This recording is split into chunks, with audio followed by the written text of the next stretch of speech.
नाही, त्याच्यामध्ये ना आता हे तुम्ही केल्यानंतर 27 जागांचं ते एकदा आल्यानंतर म्हणजे MVAच्या बाजूनं दिसत तर असं होतं की ते तुम्हाला कुठेही जाहीरपणानं तर दुखावत नव्हते.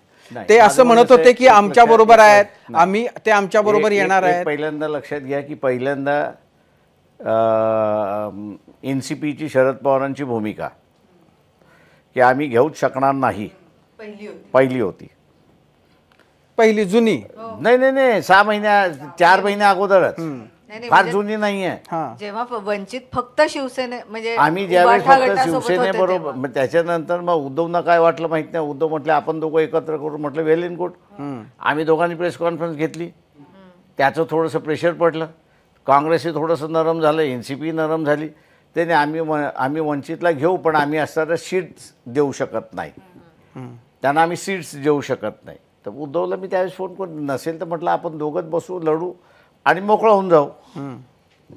आणि मी उद्धवला त्यावेळेस एश्युअर केलं होतं की 30-35 जागा आपण सहज काढू, चिंता करायची गरज नाही आहे.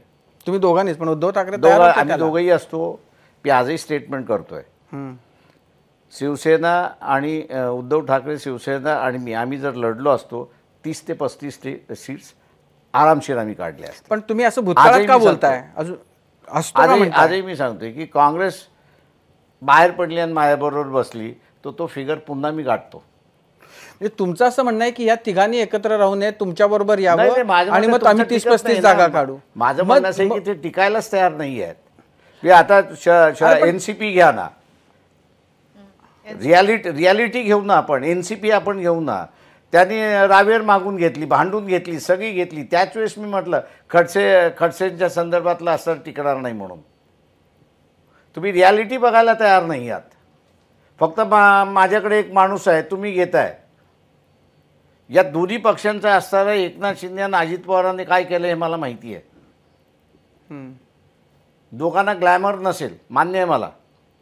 एकनाथ शिंदेलाही ग्लॅमर नसेल आणि अजित पवारालाही ग्लॅमर नसेल, जे लिडरशिपसाठी लागतं. पण संघटन बांधण्याचं पूर्ण कौशल्य आहे. तर त्यांनी असणारा ह्या दोघांचे सगळे कार्यकर्ते न्यूट्रलाइज करून टाकलेले आहेत. नाही, पण मग तुमचा असा दावा आहे, असा एक माझा दावा नाहीये, माझा असा दावा आहे की जर तसं ते त्यांचं सगळं कॅडर त्यांनी न्यूट्रलाइज करून टाकलं तरी जर ते तुमच्यावर आले तर तुम्ही 30-35 याचं कारण की काय, याचं कारण असं आहे की आमच्याकडे कार्डर आहे आज. नाही, पण मला एक गोष्ट कळली नाही. मी आजही तुम्हाला सांगतो की या निवडणुकीमधला असणारा जसं जसं उलगडा होत जाईल तसं तुम्हाला बरेच जणांना धक्कादायक लागणार आहे.